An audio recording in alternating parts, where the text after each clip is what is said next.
So దాంట్లో భాగంగా మా గురువుగారు వచ్చేసి తెలంగాణ ఎలక్షన్ ఐకాన్ హిజ్రా మరో హిజ్రా పెళ్లి అనే తతంగం గురించి కొంచెం క్లియర్గా ఎక్స్ప్లెయిన్ చేస్తారా? అసలైతే చాలా మంది మనం దేవునికి అంకితమైన వ్యక్తులు మనం చెప్పుకుంటుంటాము.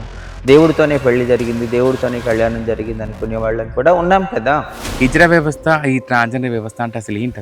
అసలు ఒక మైండ్లో ఒకటి ఉంది, వీళ్ళు సంపాదన అంటే ఏం చేస్తారు, లగ్జరీ లైఫ్ లీడ్ చేస్తారు, రకరకాల హపోలే ఉన్నాయి. ఇప్పుడు నువ్వు కూడా ఒక ఎగ్జాంపుల్, అంటే నువ్వు కూడా ఒకప్పుడు గురువుల దగ్గర నుంచి నా దగ్గర నుండి వస్తున్నదా. జోగిని, శివశక్తులు, జోగప్ప అంటాం మనము.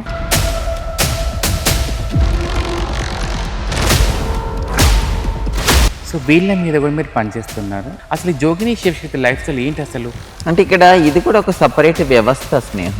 సో చాలా మందిలో ఒక ఆలోచన ఏంటంటే లైలా మేడంగా తుల రాజకీయంలోకి రాబోతున్నారా? నిన్న బిల్ మన మీద యాక్ట్ వచ్చింది. బిల్లు లోక్సభలో పెట్టినప్పుడు కానీ రాజ్యసభలో పెట్టినప్పుడు కానీ ఎవరైనా విన్నవాళ్ళు చూసిన వాళ్ళు మాట్లాడారు, కానీ డైరెక్ట్గా అనుభవించిన వాళ్ళు ఎవరు అక్కడ లేరు.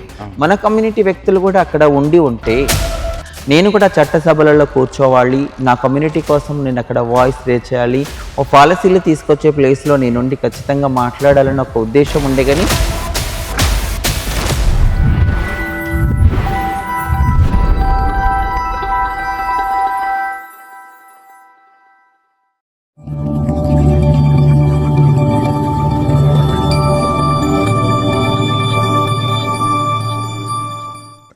ఇప్పుడు మన దాంట్లో చాలా వరకు తెలియని ఒక అపోహ ఏంటి అంటే, మనం ఎంత సమాజానికి మెసేజ్ ఇచ్చుకుంటూ వెళ్ళినా కూడా హిజ్రా మరో హిజ్రా ఈ పెళ్ళి అనేది ఒక తతంగం లాంటిది.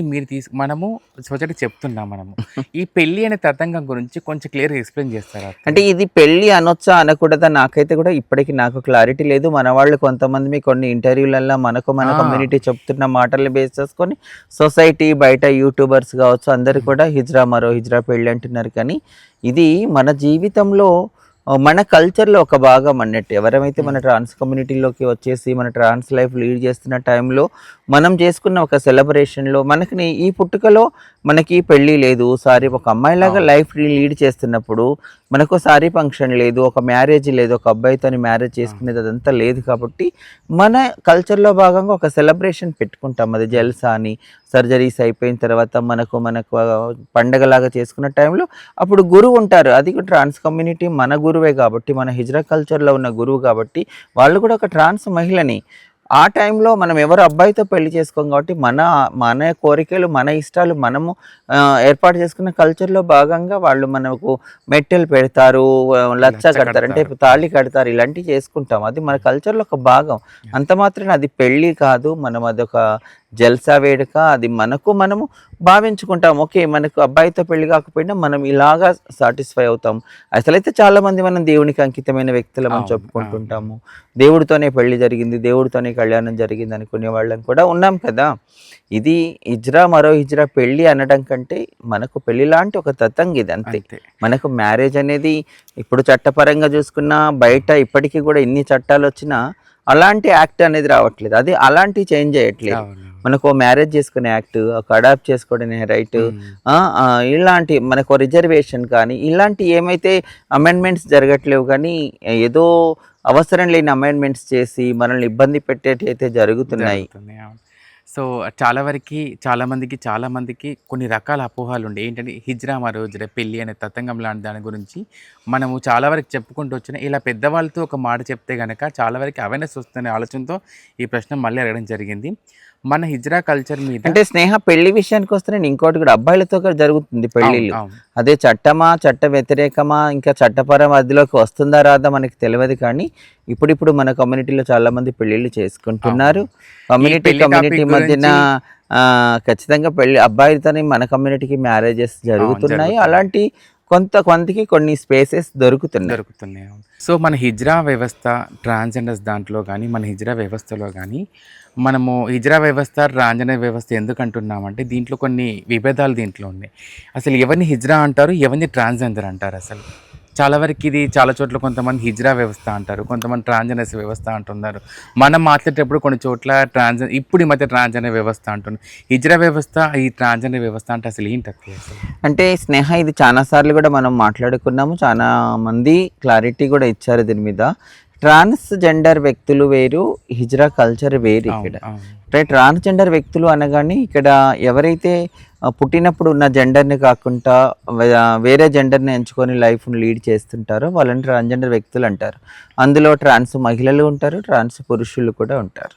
అంటే అమ్మాయిగా పుట్టి అబ్బాయిగా మారిన వాళ్ళు కూడా ఉంటారు, అబ్బాయిగా పుట్టి అమ్మాయిగా మారిన వాళ్ళు కూడా ఉంటారు. అంటే మనల్ని ట్రాన్స్ మహిళలు అంటారు. ఈ ట్రాన్స్ మహిళలు అందరూ కూడా హిజ్రా కల్చర్లో ఉండాలని లేదు. హిజ్రా కల్చర్ అనేది ఒక సపరేట్ కల్చర్. ఇది అంటే ఇంతకుముందు మనం మాట్లాడుకున్నాం కదా, ఎవరైతే మన ట్రాన్స్ మహిళలు ఉన్నారో గతంలో వాళ్ళందరూ కలిసి కలిసికట్టుగా కొన్ని పద్ధతులు పెట్టుకొని, కొన్ని కట్టుబాట్లు పెట్టుకొని, కొన్ని జీవన విధానాలు ఏర్పాటు చేసుకొని లైఫ్ను లీడ్ చేసుకుంటూ వచ్చారో అది మనకు సపరేట్గా ఏర్పడినటువంటి ఒక కల్చర్, హిజ్రా కల్చర్. అది ట్రాన్స్ మహిళలే హిజ్రా కల్చర్లో ఉంటారు, హిజ్రా వ్యవస్థలో ఉంటారు. ట్రాన్స్ పురుషులు ఉండరు ఇక్కడ. అందుకే ట్రాన్స్జెండర్ వ్యక్తులు అందరూ కూడా హిజ్రా వ్యవస్థలో ఉండాలని ఏమీ లేదు. ఇక్కడ హిజ్రా వ్యవస్థ ఓన్లీ ట్రాన్స్ మహిళలతో కూడినది మాత్రమే. అట్లాగని మళ్ళీ ట్రాన్స్ మహిళలు అందరూ కూడా హిజ్రా వ్యవస్థలో ఉండాలని కూడా ఏమీ లేదు. ఇక్కడ హిజ్రా వ్యవస్థ అనగానే ఒక గురువు, ఒక శిష్య పరంపర, గురువు చేల పరంపర ఉంటుంది ఇక్కడ. అంటే ఇక్కడ గురువు ఉంటారు, చేలలు ఉంటారు, ఒక ఫిమేల్ రిలేషన్స్తో కూడిన బంధాలతో కూడిన కొన్ని కట్టుబాట్లతో కూడిన జీవనం కొనసాగుతుంది. ఆ ట్రాన్స్ మహిళలు అనే వాళ్ళు ఆ కల్చర్ ఇష్టమైన వాళ్ళు అందులోకి వెళ్ళి ఒక గురువుని ఎంచుకొని లైఫ్ని లీడ్ చేస్తారు. లేదా అలా వెళ్లకుండా ఇండివిజువల్ కూడా ట్రాన్స్ మహిళలు లైఫ్ లీడ్ చేస్తున్న వాళ్ళు కూడా ఉంటారు. వాళ్ళు హిజ్రా వ్యవస్థతో సంబంధం ఉండాలని ఏం లేదు. సొసైటీలో కనుక మనం చూసుకుంటే ఇంత మన సమాచారం అందజేసిన ఎన్ని విషయాలు చెప్పినా కూడా ఏదో ఒక అపోహ మనం ఎన్ని విధాలుగా మాట్లాడినా కూడా చాలా మందిలో ఏమనుకుంటారంటే మీరు సంపాదించిన సంపాదన అంతా తీసుకెళ్ళి మీ పెద్దవాళ్ళకి ఇస్తారంటే ఇది నిజమేనా, మీ గురువులకే ఇస్తారంటే నిజమేనా అని చెప్పేసి అని అంటున్నారు. అసలు వాస్తవానికి అసలు ఏది నిజం దీంట్లో? ఈ సంపాదన తీసుకెళ్ళి గురువులకి ఇవ్వడం నిజమా, లేకపోతే ఈ సంపాదన తీసుకెళ్ళి వాళ్ళ దగ్గరే పెట్టుకుని నిజమా?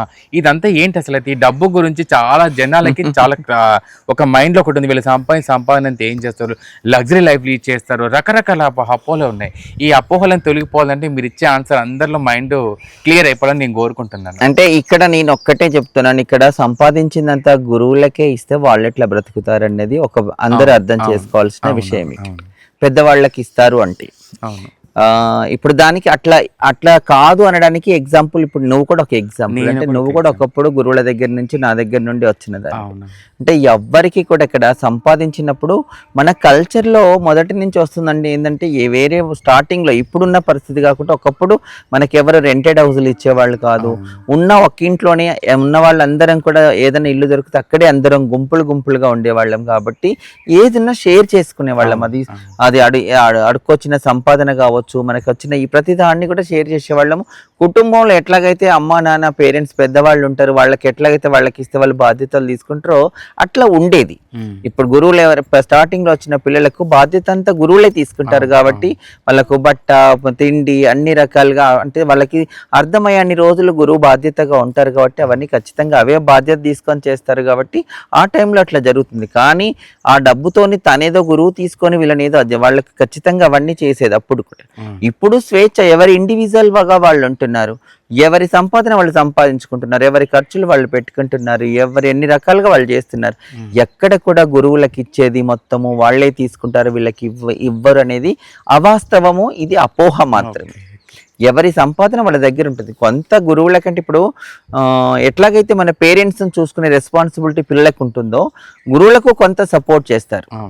వీళ్ళు అడిగిన దాంట్లో గురువులకి కొంత సపోర్ట్ చేస్తారు. అది రోజువారీ సంపాదన రోజువారీ ఇచ్చే వాళ్ళు ఉంటారు. కొన్ని ప్లేస్లలో కొన్ని విధాలుగా ఉంటుంది. ఇప్పుడు కొన్ని కల్చర్ ప్రకారం అట్లాగే ఇప్పుడు కొంతమంది కొన్ని దుఃఖాలు అడిగినప్పుడు వాళ్ళందరూ పంచుకున్న దాంట్లో ఒక భాగం గురువుకు కూడా చేస్తుంటారు.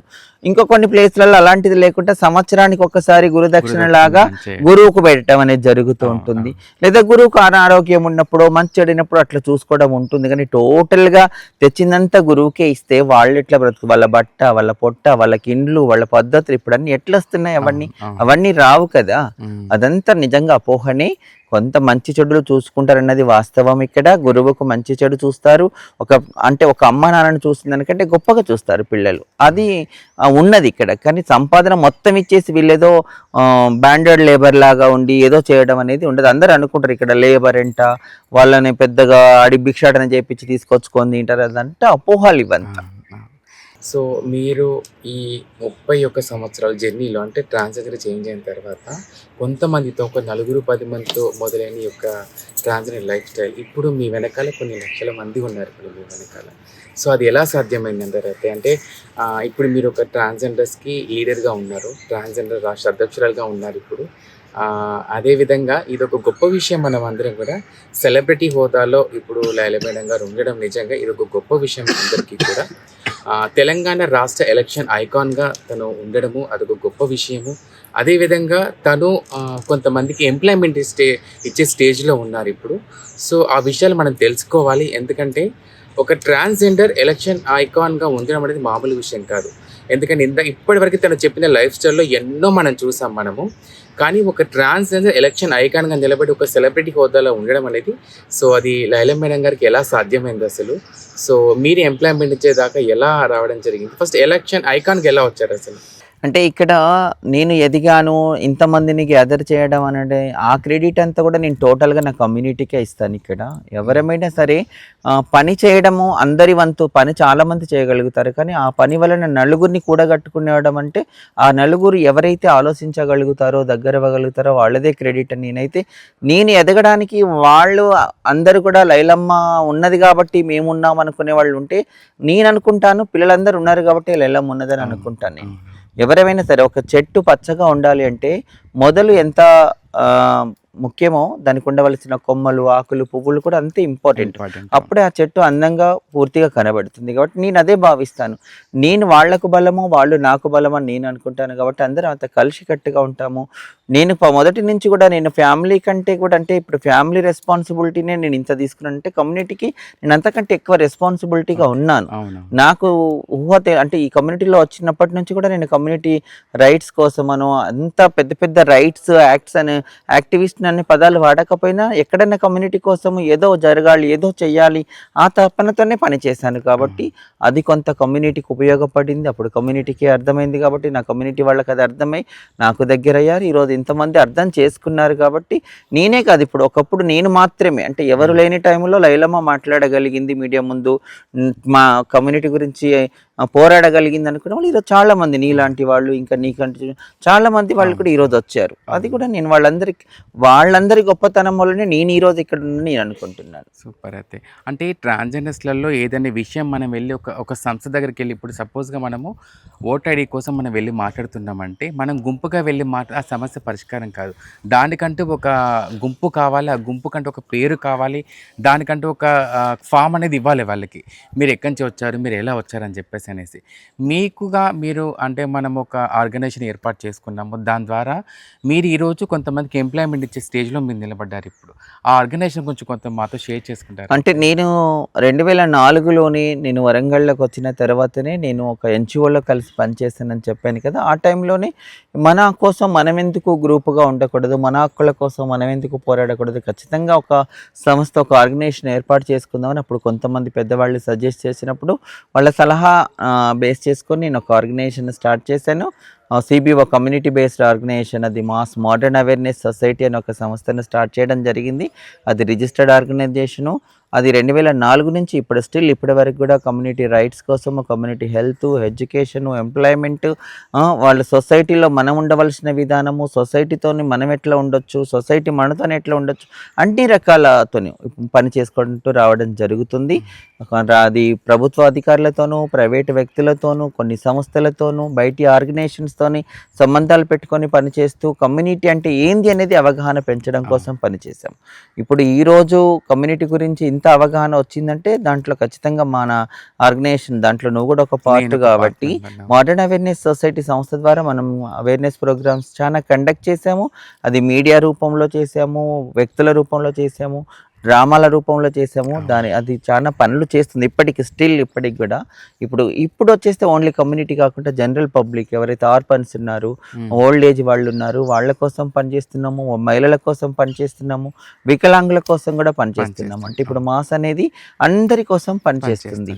ఆ పనిచేసే క్రమంలో ఎప్పుడైనా ప్రాజెక్ట్స్ ఎవరైనా ప్రత్యేకమైన పని మీద పనిచేసే వాళ్ళు వచ్చినప్పుడు మనకు ప్రాజెక్టులు రావడము, దాంట్లో స్టాఫ్ రావడము, వాళ్ళని మన కమ్యూనిటీ స్టాఫ్‌ని పెట్టడం అనేది నేను చేస్తున్నాను. ఎందుకంటే బయటి వాళ్ళు ఎట్లాగో మనకి అవును. కొంత పని ఇవ్వడం లేదు అవును. కాబట్టి, మన సంస్థలలో మన కమ్యూనిటీకే మనం ఖచ్చితంగా పని ఇవ్వాలన్న ఉద్దేశ్యంతోని స్టాఫ్‌ని పెట్టి పని చేయించడం జరుగుతుంది. సూపర్ అత్తయ్య. అంటే మీరు మా అందరికీ ఆదర్శవంతురాలు. నేను మిమ్మల్ని చూసుకొని చాలా నేర్చుకున్నాను. ఈరోజు ఇక్కడ కూర్చొని మీ ముందు అడుగుతున్నప్పుడు చాలా ప్రశ్నలు అడిగేటప్పుడు నాకు కొంచెం భయంగానే, ఎందుకంటే గురువు అంటే గురువు ముందు కూర్చొని శిష్యురాలు కూర్చొని అడుగుతున్నప్పుడు గురువు చూసిన కష్టం చాలా ఎక్కువ. కానీ ఆ గురువు ముందు కూర్చొని శిష్యులు అడిగేటప్పుడు నిజంగా అక్కడ ఏదో ఒక తడబడుతుంది. నాకు అదే తడబడుతుంది. అంటే క్లియర్‌గా నేను ఏది కూడా అడగలేకపోతున్నాను. ఎందుకంటే మా గురువుగారు అంత కష్టపడ్డారు. అంత కష్టపడి అన్నీ చవి చూసారు కాబట్టి ఈరోజు మా ట్రాన్స్‌జెండర్స్ అందరూ కూడా ట్రాన్స్ మదర్ తెరిసా అయ్యారు. నేను ఎందుకు అంత గొప్పగా చెప్పాను, ఎందుకు అంత స్ట్రాంగ్‌గా చెప్పుకుంటానంటే, ఒకప్పుడు నా వెనక ఎవ్వరూ లేకుండే. కానీ ఈరోజు నా వెనక నా కుటుంబం ఉండేలాగా నాకు ధైర్యాన్ని ఇచ్చింది. 10th చదువుకొని నేను బయటకు వచ్చిన నన్ను ఈరోజు నన్ను ఒక పీజీ చేసి పీజీ ఎంఏ సోషల్ కంప్లీట్ చేసిన నన్ను చేయడం జరిగింది. అదేవిధంగా ఒక సోషల్ మీడియా ఇన్‌ఫ్లుయెన్సర్‌గా నన్ను ముందుకు తీసుకురావడానికి కూడా కారణము మా లైలా గురువు గారే. సో అలాంటి వ్యక్తి గురించి మీ అందరికీ తెలియచేయాలి. తన లైఫ్ స్టైల్ మీ అందరికీ తెలియచేయాలి కాబట్టి ఈరోజు తన ఫ్యామిలీ గురించి కావచ్చు, తన యొక్క లైఫ్ స్టైల్ గురించి కావచ్చు, అన్నీ తెలియజేయడం కోసమే ఈరోజు ఈ ప్రయత్నం అయితే చేయడం జరుగుతుంది. సో దాంట్లో భాగంగా మా గురువుగారు వచ్చేసి తెలంగాణ ఎలక్షన్ ఐకాన్, అంటే సెలబ్రిటీ హోదా అది. ఈ యొక్క సెలబ్రిటీ హోదా అనేది మామూలు విషయం కాదది. సో అది రావడం కూడా నిజంగా అది గొప్ప అదృష్టమే అది. సో మా గురువుగారికి అది ఎలా వచ్చిందో మనం తెలుసుకుందాము. అత్తయ్య, ఫస్ట్ ఆఫ్ ఆల్ మీకు దానికి కంగ్రాచ్యులేషన్ చెప్పాలి మేము. ఎందుకంటే తెలంగాణ ఎలక్షన్ ఐకాన్ అంటే మామూలు విషయం కాదు. యాజ్ ఎ సెలబ్రిటీ మీరిప్పుడు. ఆ సెలబ్రిటీ హోదాలో ఉండి ఈ యొక్క ఎలక్షన్ ఐకాన్‌గా పనిచేయడం అనేది అది రియల్లీ గ్రేట్. దాని గురించి మాకు కొంచెం షేర్ చేస్తారా? స్నేహ, మీరందరూ అంటున్నారు సెలబ్రిటీ అని. నేనెప్పుడు సెలబ్రిటీగా ఫీల్ అవ్వను. సెలబ్రిటీగా అనేది ఏదో పెద్ద అదని నేనైతే ఎప్పుడు అనుకోను. నేనొక సామాన్యమైన అందరిలో కలిసి ఉండే వ్యక్తిలాగా తిరగడమే నాకిష్టము. అట్లాగే ఉంటాను. నేనదొక బాధ్యత అనుకుంటున్నాను. తెలంగాణ ఎలక్షన్ కమిషన్ ఐకాన్‌గా నన్ను తీసుకోవడం అనేది ఒక బాధ్యత. అవును. ఎందుకు అది బాధ్యత, ఒక మంచి అవకాశం కూడా అనుకుంటున్నాను. ఎందుకంటే ట్రాన్స్ కమ్యూనిటీ అంటేనే చిన్న చూపు చూసే ఈ రోజులలో ఒక హ్మ్. ప్రభుత్వం మనల్ని గుర్తించి మనల్ని ఒక ఐకాన్‌గా, ఎలక్షన్ కమిషన్‌కి ఐకాన్‌గా తీసుకోవడం అనేది అది మనకు గుర్తింపులో ఒక అత్యున్నత స్థానంగా నేనైతే అవును. భావిస్తున్నాను. మన తెలంగాణ ప్రభుత్వం వచ్చిన తర్వాత ఖచ్చితంగా ఇప్పుడు ఉన్నటువంటి ఈ ప్రభుత్వం మనకు చాలా అవకాశాలు కల్పిస్తుంది. మనకు గత ప్రభుత్వంకు ఉన్నప్పుడే మనకు ట్రాన్స్‌జెండర్ వెల్ఫేర్ బోర్డ్ అనేది ఏర్పడడం జరిగింది.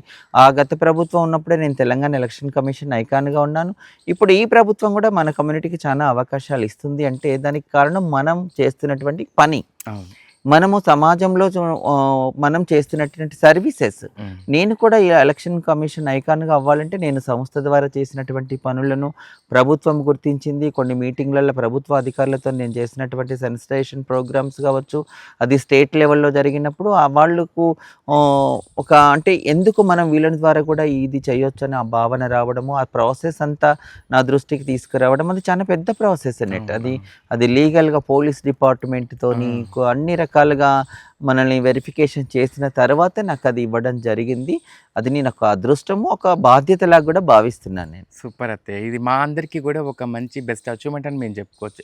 ఎందుకంటే మా గురువుగారు ఒక సెలబ్రిటీ హోదాలో, అంటే మేము కొన్ని ప్లేసెస్‌కెళ్ళినప్పుడు మీ పోస్టర్ అక్కడ వాళ్ళతో మిమ్మల్ని చూసినప్పుడు అదొక ప్రౌడ్‌గా అనిపించింది మాకు. మనము ఎక్కడికెళ్ళా మనల్ని చీదరించుకునే సొసైటీలో అక్కడ మనము నిలబడి మనల్ని చేయడం కానీ నిజంగా అది మనకు బెస్ట్ అచీవ్‌మెంట్ అని చెప్పేసి అనొచ్చు. అత్తయ్య, ఇప్పుడు ప్రతి ఒక్క ట్రాన్స్‌జెండర్స్ మీ దగ్గరికి వచ్చి కొన్ని సమస్యలతో మీ ముందుకొస్తారు. ఒకరు ఫ్యామిలీతో నుంచి రావచ్చు, ఒకరు పార్ట్నర్ నుంచి రావచ్చు, ఒకరు హిజ్రా మన దాంట్లో మన సమస్యతో మన దగ్గరికొస్తారు. ఎన్నో రకాల వ్యక్తులు మీ దగ్గరికి వస్తూ ఉంటారు. సో వాళ్ళందరి విషయాలు మీ దగ్గరికి వచ్చినప్పుడు వాళ్ళందరూ చెప్తున్న విషయాలకి మీరు ఎలా అంత ఈజీగా వాళ్ళకి క్లారిఫికేషన్‌గా ఆ గొడవను కూల్ చేసి పంపించగలిగే శక్తి ఎలా వచ్చిందసలు? అంటే నేనేమంటానంటే స్నేహ, నా అనుభవాలు నాకు నేర్పించిందేమో అనుకుంటాను. అవును. అంటే నేను చూసినయి కొన్ని, నేను చేసినయి కొన్ని, నేను కొందరి దగ్గర నుంచి నేర్చుకున్నయి కొన్ని, హ్మ్. అవన్నిటిని కలిసి నేను ఇప్పుడు నేను చెప్పగలిగే సలహాలు కావచ్చు, నేను ఇస్తున్నటువంటి మాటలు కావచ్చు, నేను చెప్పే మాటలు కావచ్చు, ఇవి ఉపయోగపడుతున్నాయని నేను అనుకుంటున్నాను. దీనికి నేను పెద్దగా ఎక్కడ ఏ బుక్కులు చదివో, ఎవరి ద్వారా నేనైతే నేర్చుకున్నది కాదు. నేను ఈ సమాజంలో చూసినటువంటి కొంతమంది చూసింది, కొంత నేను నా చదువుకున్న నాలెడ్జి, నాకు చట్టాల మీద కొంత అవగాహన ఉండడము, నాకు సమాజం పట్ల కొంత అవగాహన ఉండడము, నేను సమస్యల పట్ల కూడా అవగాహన ప్రాక్టికల్గా అనుభవించి వచ్చిన సమస్యలు కూడా ఉన్నాయి, చూస్తున్న సమస్యలు కూడా ఉన్నాయి. కాబట్టి వీటి నుంచి నేను నేర్చుకున్న వాటిని నేను ఎదుటి వాళ్ళకి చెప్పి కొంతవరకు నేను కన్విన్స్ చేయగలుగుతున్నాను అని నేను అనుకుంటున్నాను. దాంట్లో నన్ను అందరూ కూడా అంటే ఇప్పుడు లైలమ్మ అనగానే అందరేం మెచ్చుకునే వాళ్ళు ఏం లేరు. అదే. మన కమ్యూనిటీలో కూడా చాలామంది లైలమ్మ అనగానే మెచ్చుకునే వాళ్ళు ఉన్నారు, అట్లాగే తిట్టుకునే వాళ్ళు కూడా ఉంటారు. ఇక్కడ కూడా మనం 100% అందరినీ ఒకే లెవెల్లో న్యాయం చేయడము, అందరినీ ఒకే లెవెల్లో మనము ఒప్పించగలగడం అనేది జరగకపోవచ్చు. బట్ ఖచ్చితంగా అందరికీ అయితే నేనైతే నా వంతుగా నేను మంచి న్యాయంగా ఒక పద్ధతిగా మనం లైఫ్ లీడ్ చేయాలి, సొసైటీలో మనం గొప్పగా ఉండడం కోసం మనం ఏం చేయాలి అది చెప్తాము. అది కొందరికి నచ్చుతుంది, కొందరికి నచ్చకపోవచ్చు. కొన్ని సందర్భాలలో 2 గ్రూపులుగా ఉన్నప్పుడు ఒక గ్రూప్కి అన్యాయం అనిపించవచ్చు, ఒక గ్రూప్కు న్యాయం అనిపించవచ్చు. కాబట్టి ఇలాంటి నా మీద అలిగేషన్స్ వస్తూనే ఉంటాయి. ఇప్పటికీ కంటిన్యూగా నువ్వు చూస్తూనే ఉన్నాము. నాది నిరంతర పోరాటమైన జీవితమే ఇది. నన్ను ఇవాళ మెచ్చుకున్న వాళ్ళు రేపు వేరే విధంగా పోర్ట్రేట్ చేస్తారు, తప్పుగా మాట్లాడే వాళ్ళు కూడా ఉన్నారు. బట్ అవన్నీ నేను ఎప్పుడు కూడా తీసుకోను, అది కామన్గా తీసుకుంటాను. మనం పొగిడిన వాళ్ళని చూసి సంబరపడిపోయేది లేదు, తిట్టిన వాళ్ళని చూసి బాధపడపోయేది లేదు. మనకి ఏదైతే అనిపిస్తుందో, మనం ఏదైతే చేయగలుగుతామో, అందులో ఎంతవరకు మనకు న్యాయం అనిపిస్తుందో ఆ వేలో నేను వెళ్తూ ఉంటున్నాను. ఇప్పుడున్న ఈ యొక్క సొసైటీలో, ఇప్పుడున్న ఈ రాష్ట్రాలలో చాలా వరకు మన యొక్క ట్రాన్స్జెండర్స్ వ్యక్తుల యొక్క గుర్తింపులు కొన్ని ఉన్నాయి మనకు. మనం వాటిని గే అంటాం, మనము కొన్ని రకాలుగా పేర్లు పెట్టి పిలుస్తాం. నాకు తెలిసిన వరకు నేను LGBTQI+ అంటాను. దాంట్లో చాలామంది వ్యక్తుల సమూహం దాంట్లో కూడుకొని ఉంటుంది. మీరు చేసే సేవలు కూడా వాళ్ళందరి సమూహంతో కలుపుకొని పనిచేస్తున్నారు. అసలు ఈ సొసైటీకి LGBTQI+ అంటే ఏంటి అసలు? అంటే ఇప్పుడు చాలా మందికి తెలుసు, ఇది సోషల్ మీడియా వచ్చిన తర్వాత LGBTQI+ అనే పదము చాలా మంది వాడుతున్నారు. యూట్యూబర్లు కానివ్వండి, ప్రభుత్వాలు కానివ్వండి, ఎక్కడ చూసినా వాడుతున్నారు. క్లారిటీ అయితే ఉంది. ఇప్పుడు అందరికీ తెలుసు, మన అందరం ఒక అంబ్రెల్లా కింద ఉన్నామని. ఇప్పుడు L అంటే లెస్బియన్స్ అని, B అంటే బైసెక్సువల్స్ అని, G అంటే గే కమ్యూనిటీ అని, T అంటే ట్రాన్స్ కమ్యూనిటీ అంటే, ఇట్లా అన్నిటి మీద అదే ఉంది. Q అంటే క్యూఆర్ కమ్యూనిటీ అని. ఈ అందరం కలిసి ఎవరమైతే ఇప్పుడు సెక్సువల్ మైనారిటీ గ్రూప్, ఇది సెక్సువల్గా మైనారిటీ ఉన్నటువంటి ఈ గ్రూప్ అందరం కలిసి LGBTQI అని ఒక పదాన్ని మనం వాడుతూ కొన్ని సంవత్సరాల నుంచి కూడా ఈ హక్కుల కోసం పోరాటం చేసేటప్పుడు అందరం కలిసి కట్టుగా చేస్తున్నాం. అంటే అందరికీ కూడా ఒకే రకమైన సమస్యలతోనే ఉన్నాం కాబట్టి, అది చట్టపరంగా కావచ్చు, సమాజపరంగా కావచ్చు, కుటుంబ పరంగా కావచ్చు, ఒకే రకమైన సమస్యలతోనే సతమతం అవుతున్నాం. ఈ కమ్యూనిటీల యొక్క బిహేవియర్ గురించి సమాజానికి పెద్దగా పూర్తిగా అవగాహన లేదు, ఫ్యామిలీలకు అవగాహన లేదు, చట్టాలకు అంటే పొలిటికల్గా పాలించే వాళ్ళకి కూడా ఇలాంటి అవగాహన లేదు. కాబట్టి అందరం కూడా ఒకే రకమైన సమస్యలతో సతమతం అవుతున్న వాళ్ళము, ఒకే రకమైన న్యాయం కోసం పోరాడుతున్న వాళ్ళం. కాబట్టి అందరం కలిసి ఒక అంబ్రెల్లా కింద ఉండడం జరిగింది. ఇక్కడ మిగతా అన్ని ఇప్పుడు బి అనేది ఒకటి, అది సెక్సువాలిటీని బేస్ చేసుకుని వచ్చేస్తే, ఇప్పుడు L అంటే లెస్బియన్స్ అంటాము, B అంటే బైసెక్సువల్స్, వాళ్ళంతా కూడా సెక్సువాలిటీని బేస్ చేసుకొని వచ్చినవి. ఇక్కడ T అనేది మాత్రం సపరేట్గా ఒక జెండర్కి సంబంధించిన అంశం అయిపోయింది. ఇక్కడ ట్రాన్స్జెండర్ అంటే ఇది ఒక జెండర్, ఇప్పుడు మేల్ ఫీమేల్తో పాటు ట్రాన్స్జెండర్ అనేది ఒక జెండర్గా ఉండిపోయింది. కాబట్టి ఇది ఒక సపరేట్గా ఉన్నది. ఇక్కడ సపరేట్ వ్యవస్థ, సపరేట్ పద్ధతులు, ఆచార వ్యవహారాలు, ఒక ఇజ్రా వ్యవస్థ అంతా ఉంది. కాబట్టి ఇది కొంచెము ఎక్కువగా అందరికీ పబ్లిసిటీ అయిపోయింది. LGBT అనేది కొంత తగ్గిపోయింది. కాబట్టి ఇప్పుడున్న ఈ చట్టాలలో కూడా చాలామందికి అది కొంత అవగాహన లేకనే కొన్ని ఇప్పుడు తీసేయడం కూడా జరిగింది. ఇప్పుడు దాంట్లో ట్రాన్స్జెండర్ వ్యక్తులు అనగానే హిజ్రాలు, లేదా కిన్నెరులు, లేదా జోగ్తీలు, అర్వాణీలు అని కొన్ని స్పెసిఫిక్ కల్చర్స్, కొన్ని స్పెసిఫిక్ వర్డ్స్ ఇచ్చిండ్రు. అందులో ఇప్పుడు ట్రాన్స్ జెండర్ వ్యక్తులు అనగానే ఇంతకుముందు మనం అనుకున్నట్టు ట్రాన్స్ మహిళలు, ట్రాన్స్ పురుషులు ఉన్నారు కదా. ఇప్పుడు ట్రాన్స్ పురుషులకు అందులో స్పేసే లేదు. ఇంతకుముందు ఎవరికి వాళ్ళు సెల్ఫ్గా వాళ్ళ ఐడెంటిటీని ట్రాన్స్ అని డిసైడ్ చేసుకొని లైఫ్ లీడ్ చేసేవాళ్ళు. ఇప్పుడు అవకాశం లేకుండా పోయింది. ఈ LGBTQ అనేది ఎప్పటి నుంచో ఉంది, పనిచేస్తున్న సంస్థలకు తెలుసు, ప్రభుత్వాలకు కూడా తెలుసు. మీరు ఇప్పుడు దీంట్లో ముఖ్యంగా జోగిని, శివశక్తులు, జోగప్ప అంటాం మనము. సో వీళ్ళ మీద కూడా మీరు పనిచేస్తున్నారు. సో దీంట్లో కూడా వాళ్ళ దాంట్లో పెద్దవాళ్ళకి గుర్తింపు తీసుకురావడం కోసం కానీ, అండ్ దేవాదాయ శాఖ వాళ్ళతో మాట్లాడడం కానీ, టెంపుల్స్‌లలో వెళ్ళి గుర్తింపు ఇవ్వాలని చెప్పేసి అనడం కానీ, వీళ్ళ శివశక్తుల మీద కూడా చాలా వరకి జోగిని శివశక్తి లైఫ్ స్టైల్ నిజంగా ఇంతవరకు ఎవరికీ బయటికి తీసుకురాలేదు. కానీ మీరు వాళ్ళని బయటికి తీసుకురావడము, వాళ్ళకు కూడా గుర్తింపు ఇవ్వాలి. అండ్ వాళ్ళ మీద జరుగుతున్న అగత్యాలు అంటే ఏంటంటే, వీళ్ళు అవి దృష్టి పూజలు చేస్తారు, వీళ్ళను అచ్చేయాలి, ఇచ్చేయాలి.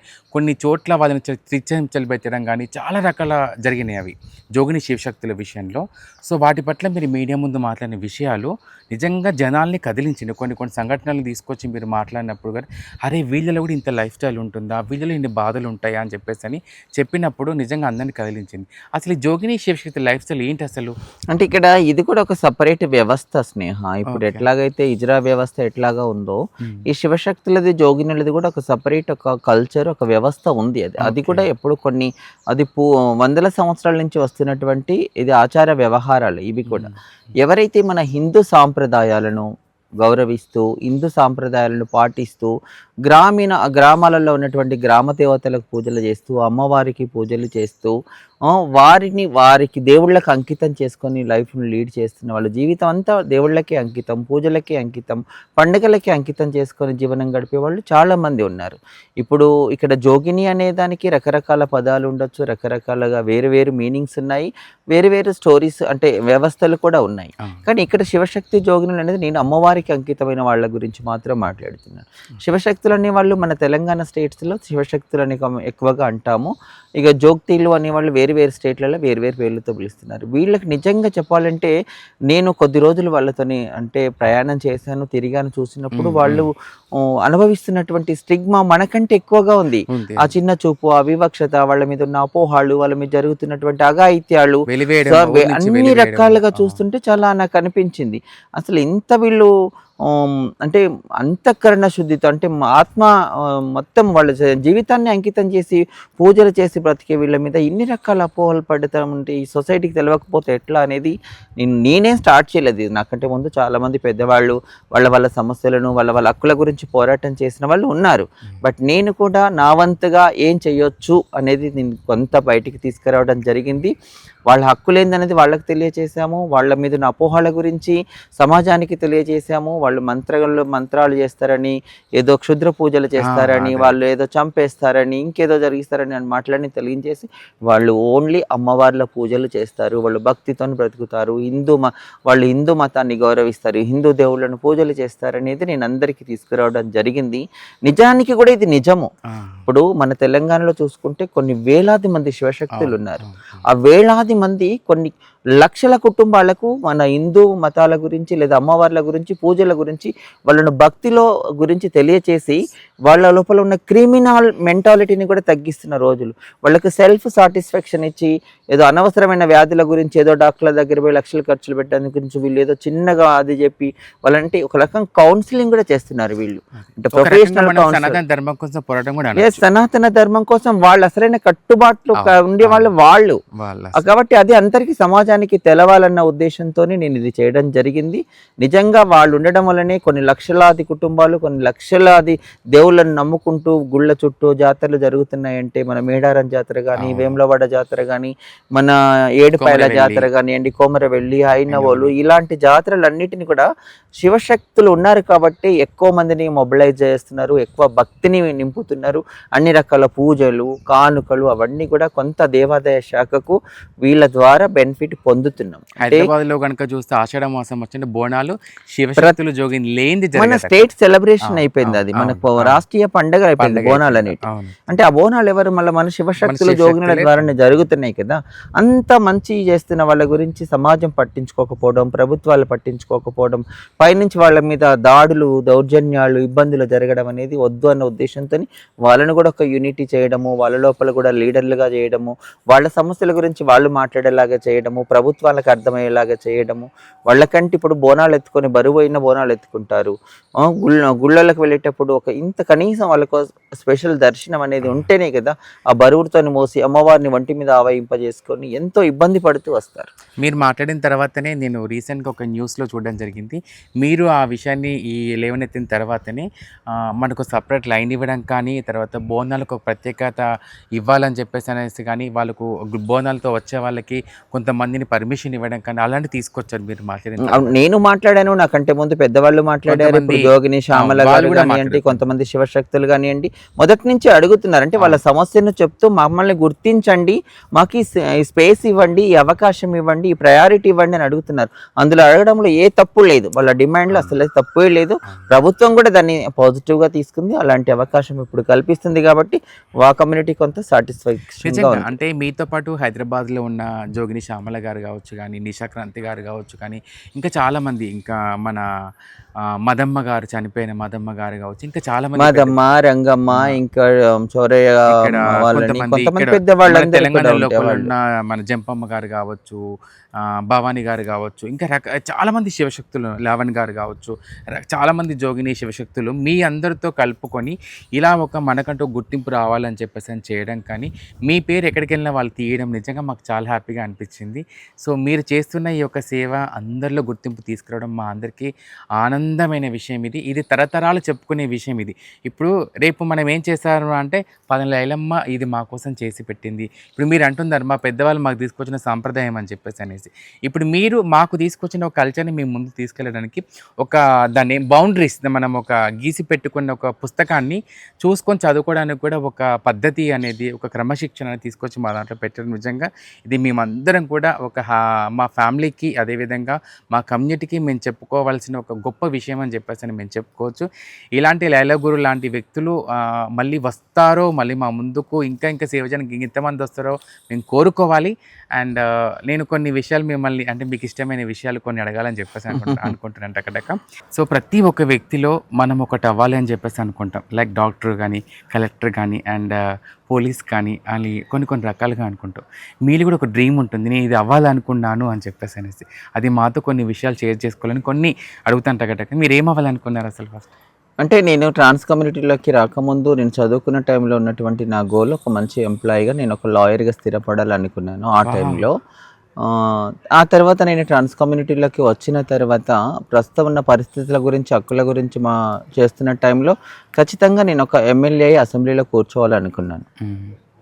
సో మీకు బాగా ఇష్టమైన వ్యక్తి అంటే రాజకీయాలలో అంటే పొలిటికల్గా చూసుకుంటే మనకి రాజకీయాల గురించి పెద్ద అవగాహన లేదు. వ్యక్తులు ఒక్కొక్క దాంట్లో ఒక్కొక్కరు నాకు ఇష్టము, ఒక్కొక్క టైంలో ఒక్కొక్కరు ఇష్టం. ఉద్యమం చేసే టైంలో కేసీఆర్ ఇష్టము, అంటే పట్టుదలతో రాజకీయాల్లోకి వచ్చి ఎదగడం అంటే రేవంత్ రెడ్డి గారి ఇష్టము, మాట్లాడడంలో అంటే మన కొండ సురేఖ గారు, సీతక్క గారు అంటే చాలా ఇష్టం. ఇట్లా ఒక్కొక్క దాన్ని బేస్ చేసుకుంటే ఒక్కొక్క పొలిటీషియన్లు చాలా మేధావులు ఉన్నారు. అంటే నాకు మన అబ్దుల్ కలాం గారు అంటే ఇష్టము, పివి నరసింహారావు గారు అంటే, తర్వాత చదివాను కాబట్టి వాళ్ళ గురించి విన్నాను కాబట్టి, మళ్ళీ మన ఇందిరా గాంధీ గారు అంటే చాలా ఇష్టం నాకు. సో మీకంటూ కొంతమంది బెస్ట్ ఫ్రెండ్స్ ఉంటారు. సో మీ బెస్ట్ ఫ్రెండ్ ఎవరు? ఓకే, అంటే చాలామంది ఉన్నారు అత్తయ్య గారికి. అంటే బెస్ట్ ఫ్రెండ్ అని ఒకరని చెప్పారు, ఎందుకంటే వాళ్ళు బాధపడతారు కావచ్చు అని చెప్పలేము. It's okay. బెస్ట్ ఫ్రెండ్స్ అనేవాళ్ళు ఖచ్చితంగా ఉన్నారు లైఫ్లో. మనము బెస్ట్ ఫ్రెండ్స్ అని ఎవరిని అంటాము, అన్ని రకాలుగా షేర్ చేసుకొని, అన్ని రకాలుగా మనము కష్టసుఖాలు షేర్ చేసుకుంటే సపోర్టివ్గా ఉండే వాళ్ళని బెస్ట్ ఫ్రెండ్స్ అంటాము. ఖచ్చితంగా వాళ్ళు ఉన్నారు. నువ్వన్నట్టుగా ఒకరి పేరు అనేది చెప్పలేము కాబట్టి, సో కమ్యూనిటీలో నాకు బెస్ట్ ఫ్రెండ్స్ ఉన్నారు, నాకు బయట నుంచి కూడా నాకు బెస్ట్ ఫ్రెండ్స్ ఉన్నారు. వాళ్ళందరి సపోర్ట్తోనే నేను ఇట్లా చేయగలిగాను. సూపర్. మీకు ఇష్టమైన ఫుడ్? నాకు షీ ఫుడ్ అంటే ఇష్టం ఎక్కువగా. నాన్ వెజ్లో వచ్చేస్తే షీ ఫుడ్ ఇష్టం నాకు. వెజిటేరియన్లో వచ్చేస్తే నేను వంకాయ ఎక్కువగా ఇష్టపడతాను. మీకు ఇష్టమైన హీరో? అంత హీరో పర్టికులర్గా హీరో అనేది అయితే ఏం లేదు. సినిమాను మెసేజ్ ఓరియంటెడ్ మూవీస్ తీసేవాళ్ళంటే ఇష్టంగా ఉంటుంది. చిరంజీవి గారు అంటే కూడా ఇష్టం. సూపర్. ఇష్టమైన హీరో అంటే కొత్త పాతకాలం నుంచి ఇప్పటి వరకు, అంటే మీరు చూసిన జర్నీలో చాలామంది యాక్టర్స్ వస్తూ ఉంటారు, పోతూ ఉంటారు. సో వీళ్ళు బాగుంటారు, వీళ్ళు కొంచెం మంచి మెసేజ్ ఇవ్వగలుగుతారు అంటే నేను ఎక్కువగా, అంటే నేను మళ్ళీ చెప్తున్నాను కదా, నేను చూసిన బట్టల్లో నేను ఇన్స్పిరేషన్ అయిన హీరోయిన్లు అంటే వాళ్ళు చేసే పాత్రలను బట్టి నేను కూడా ఇట్లా ఉండాలనుకునే దాంట్లో విజయశాంతి గారు చేసే పాత్రలు అంటే నాకు ఇష్టంగా ఉండేది. నా యాక్టింగ్ కూడా నాకు ఇష్టంగా ఉండేది. అండ్ మీరు ప్రతి ఒక్కరికి ఒక బాధ, ఒక సంతోషం అనేది ఉంటుంది. మీరు బాగా సంతోషమైన విషయాన్ని ఏదన్నా చెప్పాలి అనుకోని చెప్పలేకపోయిన విషయం ఏదన్నా ఉందా? సంతోషము ప్రతిరోజు సంతోషంగానే ఫీల్ అవుతాను. నేను లైఫ్‌ని ఛాలెంజింగ్‌గా తీసుకుంటాను. నేనేది కూడా ఎక్కువగా అంటే బాధ పెట్టే వాళ్ళని చూసి నేను శత్రువులాగా చూడను. సంతోషపెట్టే వాళ్ళని గొప్పగా చూడను. కాబట్టి నేను ప్రతి అంశాన్ని సంతోషించడం అనేది ప్రతి అంశాన్ని కూడా నేను సంతోషంగా తీసుకుంటాను. బట్ నాకు బాధ పెట్టే వాళ్ళని కూడా నేను ఫ్రెండ్లీగా తీసుకోవడం అనేది నాకు సంతోషము. హ్యాపీనెస్‌గా ఫీల్ అయ్యేటి అంటే చెప్పాను కదా! బాగా నేను ఇష్టంగా ఎప్పటికి గుర్తుండిపోయేది. నేను ఒక అమ్మాయిగా మారి నేను ఒక మదర్ అయ్యాను. ఓకే. అందరికీ ట్రాన్స్ కమ్యూనిటీలో ఉన్న వాళ్ళందరూ కూడా నేను ఒక మదర్ అని అనిపించుకోవడం అనేది నేను చాలా సంతోషంగా ఫీల్ అవుతుంటాను. సో, మనిషి జీవితంలో ప్రతి ఒక్క సంతోషం, బాధ అనేది ఉంటుంది. మిమ్మల్ని బాగా బాధ పెట్టిన సంతోషం ఏదన్నా ఒకటి? అంటే నేను బాధపడేది అన్నిటిలో ఇప్పుడు నా సంతోషం ఎట్లాగా ఉన్నదో బాధను కూడా అట్లాగే తీసుకుంటున్నాను. అన్నిటిలో కూడా బాధ పెట్టే వాళ్ళు ఉన్నారు, బాధపడే సందర్భాలు ఉన్నాయి. కానీ నాకు ఎక్కువగా బాధ అనేది నా పేరెంట్స్ లేకపోవడం అనేది నాకు బాధ ఉంది. అది ఎప్పుడు గుర్తొచ్చినా నేను చాలా బాధపడుతూ ఉంటాను. సారీ అత్తయ్య. అంటే కొన్ని విషయాలు అంతతో షేర్ చేసుకోవాలనుకున్నాం కాబట్టి మిమ్మల్ని ఇలా అడగడం జరిగింది. మీ ముందుకు చాలా సమస్యలతో వచ్చిన వాళ్ళందరికీ చాలా రకాల పరిష్కారం అన్నీ చేస్తూ ఉన్నారు. అయితే ఇప్పుడు చాలా వరకి మన ట్రాన్స్‌జెండర్స్ వ్యవస్థలో, మన కల్చర్‌లో మన మీద చాలా వరకి కొన్ని దాన్నేమంటారంటే కొంతమంది చేసిన తప్పుకి మన మీద ఎఫెక్ట్ అయ్యే చాలా విషయాలొచ్చినాయి. రీసెంట్‌గా ఒక ఇన్సిడెంట్ జరిగింది మన మీద. అది మన ట్రాన్స్‌జెండర్స్ అందరి మీద ఎఫెక్ట్ పడిపోయిందది. మన కల్చర్ మీద కావచ్చు, మన వ్యవస్థ మీద కావచ్చు, మన జీవన విధానం మీద కావచ్చు ఎఫెక్ట్ పడింది. అప్పుడు మీరు చాలా వరకి మీడియా ముందు మాట్లాడడం జరిగినాయి అవన్నీ కూడా. సో, అలాంటివి జరుగుతున్నాయి అంటే కారణం ఏంటంటారు అసలు? కారణం అనేది మనము కొంత కారణము, సమాజం కూడా కొంత కారణము, చట్టాలు కూడా కొంత కారణం అని నేను అంటున్నాను. ఇక్కడ మనము మన లిమిట్స్ దాటేసి ఎవరైతే కొంతమంది ఇష్టానుసారంగా ప్రవర్తిస్తూ సొసైటీలో మమ్మల్ని ఎవరు ఏం చేసేవాళ్ళు లేరు, మేము ఏది చేసినా ఏమనరు, మమ్మల్ని పెద్దగా ఎవరు పట్టించుకోరు, మేము ఏదైనా చేయొచ్చు అన్న భావనతో ఉన్నవాళ్ళు కొంతమంది ఉన్నారు ఇప్పుడు మన కమ్యూనిటీలో. అందరూ మంచివాళ్ళు కాదు, అందరూ చెడ్డవాళ్ళు కాదు. అట్లా మన కమ్యూనిటీలో కొంతమంది ఉన్నారు. వాళ్ళు చేసే కొన్ని పనుల వలన మనందరికీ వస్తుంది. అది ఖచ్చితంగా అది నిజాన్ని ఒప్పుకోవాల్సిన విషయమే. మన వాళ్ళు అంటే ఎవరికైతే ఇప్పుడు బదాయి టోలీ అంటున్నామో, లేదా భిక్షాటనకని అంటున్నామో, లేదా వెళ్ళినక్కడ చాలా నీచంగా ప్రవర్తించే వాళ్ళు కూడా ఉన్నారు. వాళ్ళు చేపట్టి మనకు చెడ్డ పేరు వస్తుంది. రీసెంట్లీ జరిగిన ఇన్సిడెంట్ కూడా అదే. అక్కడ మనం ఎంత మాట్లాడదాం అనుకున్నా మనం ఎవరి దగ్గరికి అయితే వెళ్ళి దాడి చేసామో అది పెద్ద తప్పు. అట్లాగే నేను ఏమంటున్నానంటే సొసైటీ కూడా ఒకదాన్ని ఇన్సిడెంట్ని బేస్ చేసుకొని జనరలైజ్ చేసి అందరి సమాజాన్ని ఇట్లా అట్లా అని నిందలు వేయడము, మొత్తం అందరి జీవితాల మీద అది ఎఫెక్ట్ పడేలాగా చేయడం, ఈ సోషల్ మీడియా కావచ్చు, మెయిన్ మీడియా కావచ్చు, లేదా కొంతమంది వ్యక్తులు కావచ్చు, దాన్ని అలా పబ్లిసిటీ చేసి అందరినీ ఆ కోణంలోనే చూడడము అది కరెక్ట్ కాదనేది నా మాట. ఎందుకంటే మంచి చేసిన వాళ్ళు కూడా ఉన్నారు మన కమ్యూనిటీ లోపల. చాలా మంది ఎడ్యుకేటెడ్స్ ఉన్నారు, చాలా మంది ఎంప్లాయీస్ ఉన్నారు, మంచి పోలీస్ ఆఫీసర్స్ ఉన్నారు, లాయర్లు ఉన్నారు, జడ్జీలు అయిన వాళ్ళు ఉన్నారు, డాక్టర్స్ ఉన్నారు. ఇప్పుడు మన తెలంగాణలో చూసుకుంటే మన గవర్నమెంట్ ఇచ్చిన ఫెసిలిటీస్ ని బేస్ చేసుకొని ట్రాఫిక్ వాలంటీర్లుగా చేస్తున్న వాళ్ళు ఉన్నారు, మెట్రోలో ఎంప్లాయీస్ గా ఉన్నారు, అట్లాగే ఇప్పుడు హైడ్రాలో చేస్తున్నారు. అంటే ఒక్కొక్క బెస్ట్ లైఫ్ లీడ్ చేస్తున్న వాళ్ళను అట్లాంటి ఉదాహరణలు వదిలేసి ఎక్కడో జరిగిన చెడును మన మీద రుద్దేస్తుంది సొసైటీ, కొంతమంది వ్యక్తులు. అలా చేయడం కూడా నేను వాళ్ళ ఆలోచన విధానం కూడా మారాలని అనుకుంటున్నాను. ఇంకా చట్టాలు చూసుకుంటే చట్టాలు ఇప్పుడు చెప్తున్నాం కదా, ఈ చట్టాల గురించి ఎంత మాట్లాడినా మనకు ఎంతవరకు రిజర్వేషన్ ఇచ్చాము, ఎట్లాంటి బెటర్ లైఫ్ని ఇస్తున్నాము, ఈ చట్టాల ద్వారా వాళ్ళకి ఎంత ఉపయోగపడుతుంది అన్నది మానేసి ఏదో చట్టం చేసామంటే చేసాము అంతవరకు ఏదో ఉంది అన్న కోణంలోనే ఆలోచిస్తున్నారు. నిజంగా సరైన చట్టం అంటే అందరికీ ఒక రాజ్యాంగం ఇచ్చే హక్కులన్నీ కూడా మనకి ఇచ్చినట్టయితే, అంటే రాజ్యాంగ పరంగా ప్రతి ఒక్కరికి వచ్చే హక్కులన్నీ కూడా మనకి ఇక్కడ పొందలేకపోతున్నాం. ఎంత ఒక సొంతంగా ఒక చట్టం వచ్చినప్పటికీ కూడా అందులో కూడా మనం ఎవరైనా హరాస్మెంట్ చేసినా, మనం ఎవరైనా సెక్సువల్ అబ్యూస్ జరిగినా, సెక్సువల్ హరాస్మెంట్ జరిగినా కానీ వచ్చే పనిష్మెంట్లు చాలా తక్కువ. అదే మన నుంచి ఎవరికైనా జరిగితే పడే పనిష్మెంట్లు ఎక్కువ. అంటే ఒక మహిళకు జరిగితేనేమో అలాంటిది చట్టంలో శిక్షలు వేరు, ఒక ట్రాన్స్ మహిళకు జరిగితే వేరు. అట్లాగే ఇప్పుడు ఒక మ్యారేజ్ హక్కు లేదు, ఒక అడాప్షన్ హక్కు లేదు, ఒక ఆరిజెంటల్ రిజర్వేషన్ కావాలంటున్నాం, అది లేదు. ఇప్పుడు అందరూ సమాజంలో మారండి అంటే ఎస్ మారాలి, ఖచ్చితంగా మారాలి. మారడానికి దారి కూడా కావాలి కదా. అది ఎప్పుడు వస్తుంది? ఒక చట్టము, ఒక రాజ్యాంగం కల్పిస్తే ఈజీ అవుతుంది. వీళ్ళకు ఖచ్చితంగా ట్రాన్స్జెండర్ వ్యక్తులకు ఇంత రిజర్వేషన్ అని కనుక ఇచ్చినట్టయితే అసలు అంబేద్కర్ గారు ఇది రాసింది ఏంటిది, ఎవరైతే వెనుకబడిన వాళ్ళు ఉన్నారో, ఎవరైతే అట్టడుగున ఉన్నారో వాళ్ళని పైకి తీసుకురావడం కోసమే ఈ రిజర్వేషన్ ఉపయోగపడాలన్నారు. అంటే మనం ఇప్పుడు నిజంగా కూడా అన్ని రకాలుగా వెనుకబడిపోయి ఉన్నాము. అంటే ఎడ్యుకేషన్లోను, ఎంప్లాయ్మెంట్లోను, సామాజికంగా చూసుకున్న, ఆర్థికంగా చూసుకున్న అన్నిట్లో వెనుకబడి ఉన్నాం కాబట్టి మనకి రిజర్వేషన్ అనేది ఇప్పుడు ఖచ్చితంగా నీడ్ ఉంది. ఈ హారిజంటల్ రిజర్వేషన్ అనేది ఒక చట్టం తీసుకొచ్చి మనకు అలాంటి ఫెసిలిటీస్ ఇస్తే చదువులో దొరుకుతుంది, ఉద్యోగంలో దొరుకుతుంది. ఇప్పుడు చదువు ఉద్యోగము దొరికినప్పుడు ఆటోమేటిక్గా మనం ప్రస్తుతం చేస్తున్న వృత్తులన్నీ మానేసి అటువైపు డైవర్ట్ అవుతాం. మనం కాకపోయినా అప్కమింగ్ జనరేషన్కి అది అవుతుంది.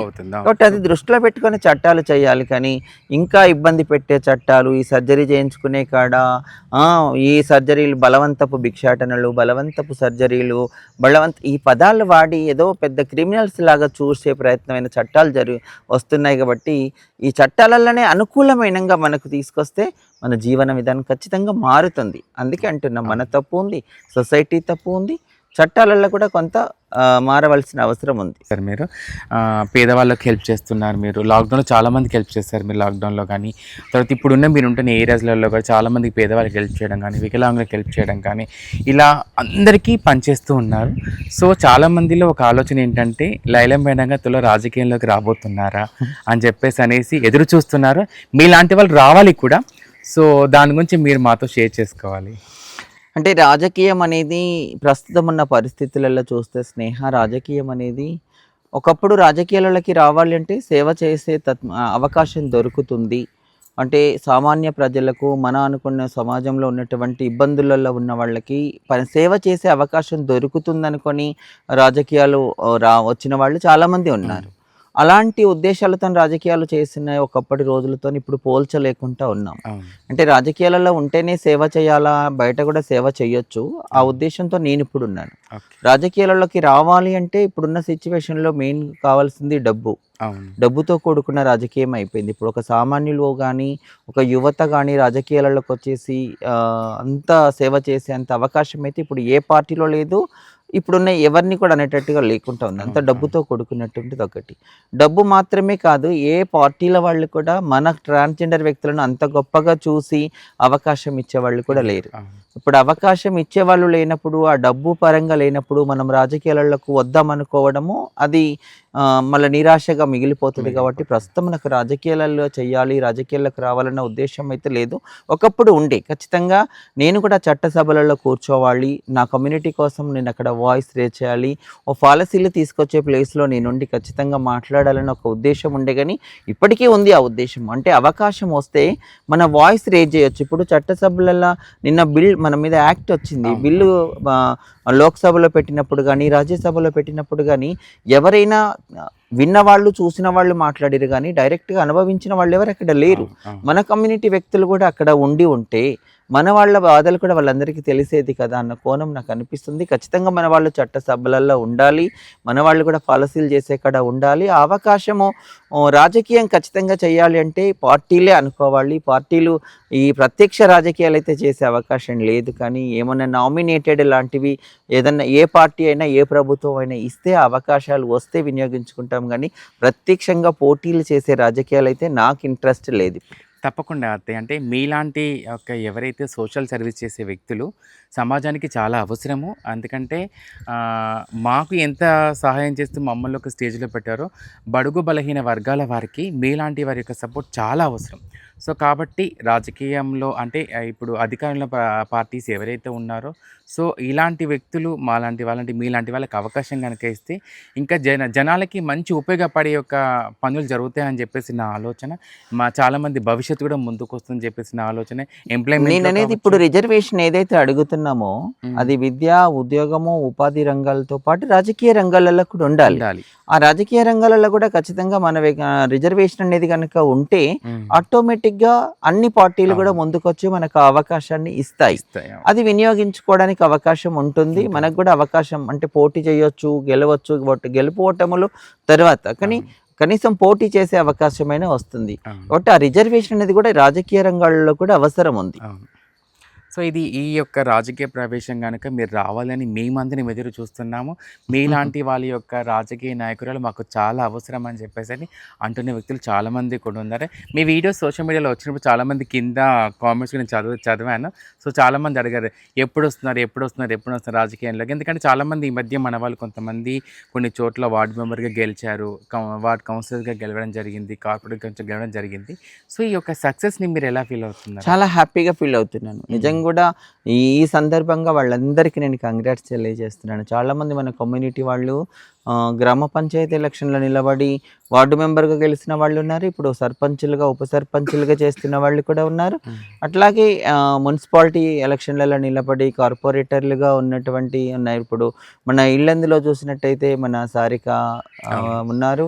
అట్లాగే ఇప్పుడు చౌటుప్పల్లో కనుక చూసినట్టయితే కావేరి గారు ఉన్నారు. వీళ్ళందరికీ నేనైతే మన జమ్మికుంటలో మీడియా గనక ముఖంగా చూస్తే తను మన ఇక్కడ శివశక్తి మమత అనే మమత వ్యక్తి అనే ఉన్నారు. వ్యక్తి. అంటే చాలా మంది ఉన్నారు. ఇంకా కొంతమంది చాలా మంది పేర్లు గెలిచారు. ఇంకా చాలా మంది చెప్పకలేకపోయినా ఉన్నారు. అంతమంది అంటే ఎవరైతే ఈసారి ప్రత్యక్షంగా రాజకీయాలలోకి వచ్చి గ్రామ పంచాయతీ ఎలక్షన్లు కావచ్చు, మున్సిపాలిటీ ఎలక్షన్లు కావచ్చు పోటీ చేసి గెలిచిన వాళ్ళందరికీ కూడా మన ఛానల్ ద్వారా ఇక్కడ నేను అందరికీ కంగ్రాట్స్ చెప్తున్నాను. అంత గర్వంగా ఫీల్ అవుతున్నాను. ఇంకా ఖచ్చితంగా అందరూ ముందుకు రావాలి. మనం కూడా సమాజంలో ఎక్కడ తీసిపోమని నిరూపించుకోవాలని కోరుకుంటున్నాను. కానీ మేమందరము మీలాంటి వాళ్ళ యొక్క వాయిస్ అసెంబ్లీలో గనక విప్పితే చాలామందికి న్యాయం జరుగుతుందనే ఒక ఆలోచన మా అందరికి ఎదురు చూస్తున్నాం మేము. సో మీరు అన్నట్టుగా అధికారంలో ఉన్న పార్టీ వాళ్ళు కావచ్చు, మిమ్మల్ని కోరుకోవాలని మేము కోరుకుంటున్నాం. ఎందుకంటే మీలాంటి వాళ్ళు సేవ చేస్తేనే న్యాయం జరుగుతుంది. ఇప్పుడు రాజకీయం ఎలా అయిపోయిందంటే నా కొడుకు తర్వాత నా చిన్న కొడుకు, నా పెద్ద కొడుకు, నా మనవళ్ళు, నా మనవరాళ్ళు తప్ప బయట వాళ్ళు యూత్లో ఉన్న వాళ్ళు రావాలి, ఇలాంటి వాళ్ళు సేవ చేయాలని చెప్పేసి అనేసి ఎవరికీ లేదు. కానీ మనలో ఉన్న వ్యక్తులకి ఎలా అంటే మనం సేవ చేయడం కోసం ఇప్పుడు మీరు అన్నట్టుగా ముగ్గురు వాళ్ళు గెలిచారు. వాళ్ళకేం దీంట్లో ఏం రాదు. వాళ్ళ ప్రజలు సేవ చేయడం కోసం ముందుకు వచ్చారు. అలా మేమందరం కూడా మా లైలా గారు వచ్చేసి అసెంబ్లీలో మీ యొక్క వాయిస్ నిలబడాలి అండ్ వినబడాలి మా అందరికీ అని చెప్పేసి అని మేమందరం ఎదురు చూస్తున్నాము. త్వరలో తప్పకుండా అలాంటి అవకాశం కనుక వస్తే సద్వినియోగం చేసుకుంటానని అనుకుంటున్నాను. ఎందుకంటే అది ఒక బాధ్యతగానే ఫీల్ అవుతాను నేను అక్కడ కూడా. అది ఇంకా పనిచేసే అవకాశం ఎక్కువగా పని అప్పచెప్పిరని ఫీల్ అవుతాను. అది కమ్యూనిటీ కోసమే కాదు, సొసైటీలో ఉన్న అందరి కోసం పనిచేసే అవకాశం దొరుకుతుంది కాబట్టి ఒకవేళ అలాంటి అవకాశం కనుక వస్తే ఖచ్చితంగా సద్వినియోగం చేసుకుంటాం. సూపర్ అత్తయ్య.